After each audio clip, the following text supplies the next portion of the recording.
This is my story. I called it The Dangers of Being Female.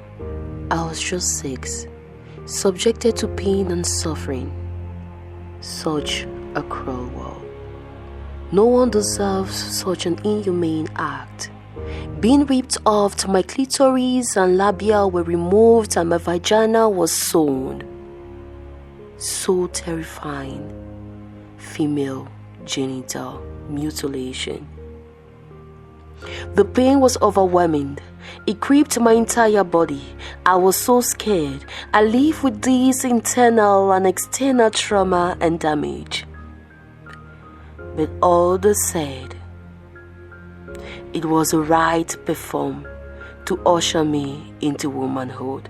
It was necessary to secure my future in marriage. It was the greatest gift for my husband, and it was for my family honor. So, they suppressed my sexuality. At age 11, Mommy said I was growing faster than my age. Older boys and men would assume I was an adult and would take advantage of me. In a hidden dark room, I felt pounding and massaging on my developing breast with a hot like fire smooth round stone. Breast ironing. The pain was so unbearable. It was the best way to disguise my puberty, to deter male attention and protect me from sexual harassment, assault, exploitations, and rape, they said. Oh, they forgot my breasts have a life of their own. The dangers of being female. Then at age 12 and beyond, I constantly went through a 2-finger test. They call it virginity testing, done through a pelvic exam to ensure my hymen was intact. I wasn't supposed to be deemed impure and not worthy of respect. My virginity was highly needed and valued for marriage.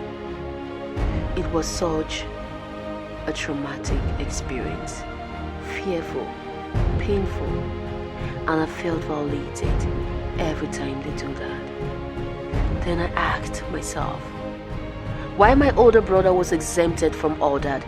Isn't virginity a state of one's sexuality for both boys and girls, or is virginity female? Well, it's just one of the dangers of being female. Still growing as a child, I watched honor killings and ritual sacrifices of virgins or female.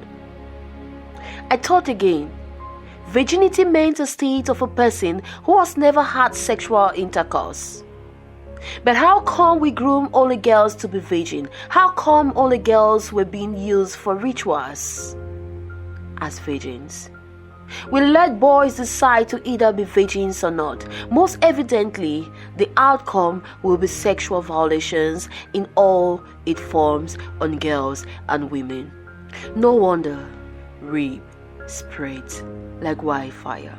Girls kept their virginity sacred while boys lose out. How which boys will be raised to also preserve their virginity? Or is it just one of the dangers of being female? Still, I was told education is the key to success. But how come I couldn't be in school? Because I was a girl child. My parents said it was a waste of resources. They said I will finally become a man's property someday. Of what use was education to me? Perfecting my housekeeping and cooking skills will be good for my future home and my husband. My brothers were allowed to play. I was to be in the kitchen. How wish I was a boy, not a girl. My childhood was taken away from me. At the same time, there were some parents in my community who stubbornly sent their female children to school. Then again, of what good was that? As many became dropped out because they were being demanded sex in return for a pass mark or promotion to the next class. Others were being stigmatized whenever they got stained during their menstrual period. and a handful of my peers ended up being teenage single moms, not knowing who impregnated them. Most of them were being raped by older boys and teachers on their way to school and in classrooms. Sadly, that is just one of the dangers of being female. Then at age 16, I was married off against my will to a man old enough to be my father. I became a child bride. With no mercy, he penetrated through my son's vagina, which was gaining healing from the curtains at my tender age. Another round of unimaginable pain. I couldn't bear it. I became motionless, but despite all that, all they said was, "Good job. You are finally given the greatest gift to your husband. You have made us proud." Meanwhile, I was in pain, shattered and battered. My virginity was taken in such a gruesome way, and even worse, because my vagina was sewn after the curtain. I was in my own pool of blood once more. It gave my so-called husband joy. He was seen as a hero, because this continued for the next days, weeks, and months. I was beaten and raped over and over. Surely, no human deserved this torture. I had no voice, no one to run to. It was just the path of becoming a strong woman, they echoed. But to me, it was the dangers of being female. At age 17, I had my first child. Oh, how I wish she was a boy. I lamented. I thought of taking her life so she wouldn't go through the pains and sufferings of being female. But no, she deserved better. She was a little light I could see at the end of the tunnel. Once again, I had a genuine smile on my face whenever I set my eyes on her. She was my only hope, yes. Though her bed didn't stop the continuous domestic, psychological, verbal, economic, and sexual violence meted on me by my husband. In fact, violence in all its forms was my daily meal. Pains and suffering was my daily energizer. But then, I was happy I had her. One person to lean on, my daughter. And years passed, but my situation only got worsened. At age 24, I had given birth to 4 children, 2 boys, 2 girls. It was then time for my older daughter to go through female genital mutilation, as it was the norm. But I resisted. I stood up for my daughter. I couldn't allow her to go through the horrible act I went through. I fought. I did all I could. In all ways possible, I vowed that was never going to happen to her. All I wanted was for my daughters to own their lives, make their own decisions, live happily and be valued and not treated like some property, nor hurt by any harmful traditional practices. But I was wrong. That was far-fetched. I was just a one-man army. Despite all I tried, I couldn't. With painful groanings and wailings, till there was no more tears to cry out, I tried escaping with my children on several occasions, but it was all fruitless. The news of my resistance spread wide across my community. It was highly propagated by my husband, who was totally irresponsible to his children, and I, as he subjected us to abject poverty and violence. Yet, his attentions were tilted towards getting another young bride, his new victim. So, the circle continues. One fateful day, my community leaders and members rallied in front of our house. They forcefully took my daughter away and was carried to the community square, where I was tied up and beaten with no mercy. Those pains, wounds, and swollens all over my body was nothing compared to the thought of what my daughter was going through at that moment. As though that was not enough, back at home, my husband continued the torment. He tortured me with my hands and feet tied to a spring bed, so I become immovable. And then he will rape me over and over and over again for days, weeks, right in front of my children. He said that was the price paid for the shame and disgrace brought to him for not being a submissive wife. By then, I was already used to. My worries was more on my children. They deserved better. I wouldn't understand what exactly submission meant. Submission meant cruel. It meant pain. It meant suffering. It meant acceptance of every barbaric act.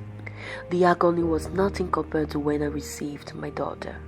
My heart melted as I watched her in her own pool of blood. I could feel her pain. I could understand her more. Remember, I was there before.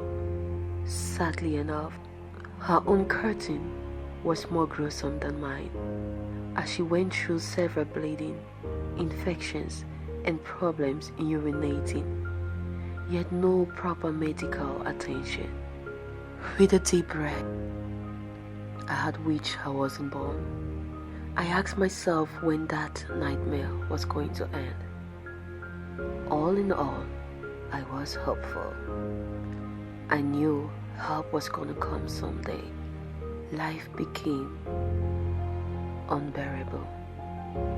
Life was indeed becoming so unbearable. But whatever the case, I had a bigger task. A task to change the narratives for my children. So I trained my boys to be responsible, kind-hearted, and most importantly, value women and girls. I let them handle house chores, gave my daughters the opportunities to enjoy their childhood. That was all what I missed as a child. Even though it meant I had to face the consequences with beatings, with tortures, with denial of various forms of what I deserve, all the resources denied. It meant going for days without food. My painful story, resistance and advocacy spread from communities to communities. More women began to see through. More women and girls had the audacity to dare and shun the violence meted on them. Women and girls began to speak up. They stood up for their rights. They were tired of being enslaved, used as objects, controlled and manipulated, toyed and tossed around. They became courageous, and the revolution was so real. So real as they demanded for their rights, as they demanded for equal opportunities. Though it didn't come true easily, because many lost their lives in the process. But I was glad,